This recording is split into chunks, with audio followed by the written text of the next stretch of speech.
Well, not just that, but the blatant lies that CNN was telling about it. When you had CNN and MSNBC and all these different cable news network shows calling it horse dewormer, when it was a drug that won the Nobel Prize for the inventor of it, is a drug that has had billions, literally billions of prescriptions filled.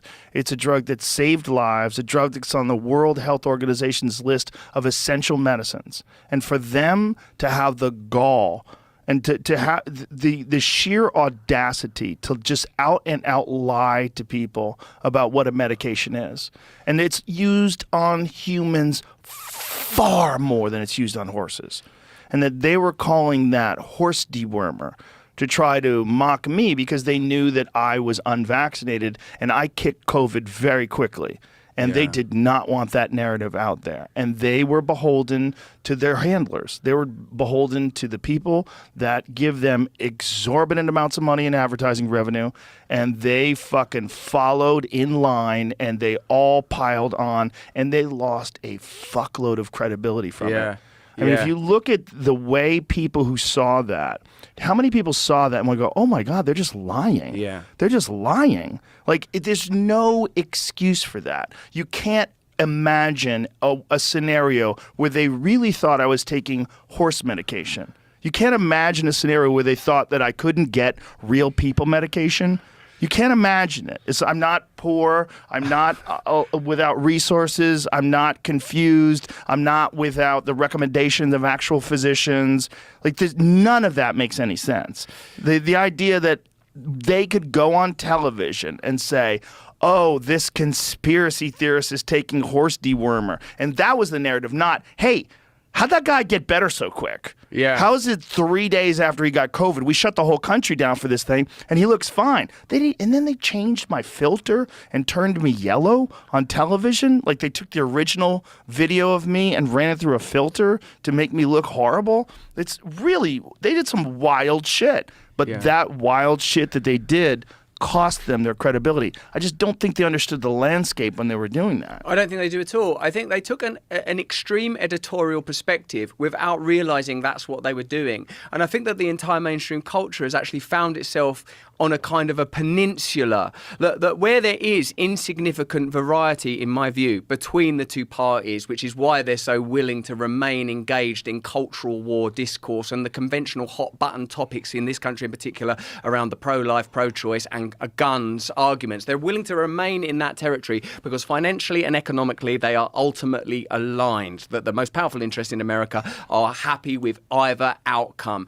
I think that what's happened in the media space is they've unwittingly found themselves in a place where there's a kind of that incompetence was afforded, that they're not used to being challenged, that the assumption was that you would be sunk by that narrative, that it was an insignificant new space. And obviously it was a massive miscalculation because they weren't watching what was happening. They weren't listening to the conversations with McCulloch and Malone and Weinstein, and that it is apolitical, and that also that in order to make themselves seem distinct from one another, they have amplified their small differences to the point where they don't recognize actually that isn't America anymore. That people like that, even when I was a kid, if someone was just like right wing, that's just like, oh, that's a right wing person. Like you've been your family around your table. I read something about Tucker Carlson the other day, like, you know, because of the release of those January the 6th documents to Fox and to Tucker in particular. And it said far right journalist Tucker Carlson. If Tucker Carlson's not far right, he's like a normal right wing guy. Far right means marching and red, white, and black flags. I've seen me written as far right. Far right. They've like, described me as far right. Tattoos on the face. Yeah. Extreme boots. You know, like, far right's not just like, oh, I believe in Christianity and like, stuff like that.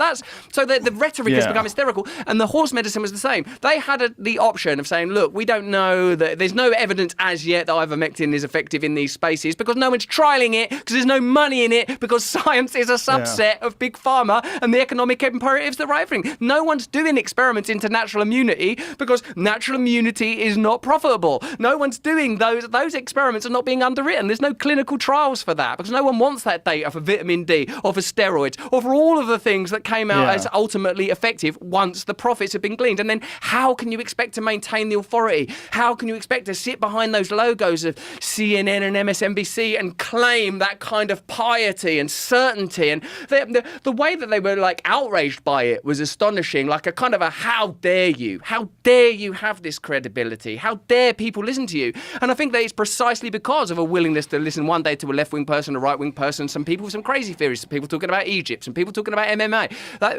That's how people are now. People don't want that kind of centralized authority. It's over because of the way that technology has afforded people access to a variety of news sources, and a counter-narrative for any story can emerge almost at the same speed as the narrative. So now the price of authority is legitimacy. Authority has to be legit. And you can't, like, the same way as they did that horsewormer stuff with you, like if you watch Biden in Poland, he said, like, this speech is along the lines of, Putin thought that Ukraine would roll over. Putin didn't know how brave Ukrainian people are. He is a tyrant. And of course Ukrainian people are brave. Of course it's disgusting that there's suffering under this military invasion.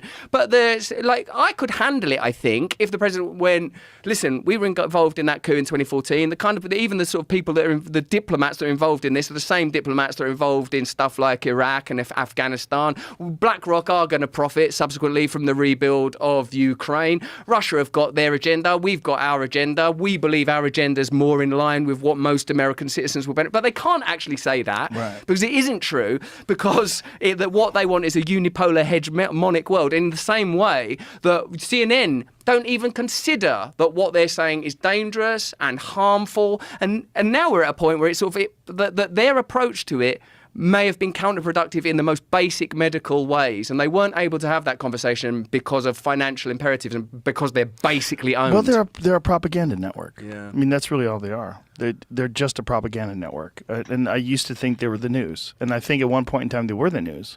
And I think somewhere along the line, when pharmaceutical drug companies started spending so much money, I mean, you've seen all those clips, brought to you by Pfizer, Anderson Cooper, brought to you by Pfizer. There is no way they can be honest. There's no way. If you're accepting money from the very people that you now have to hold criminally liable, and they have been criminally liable.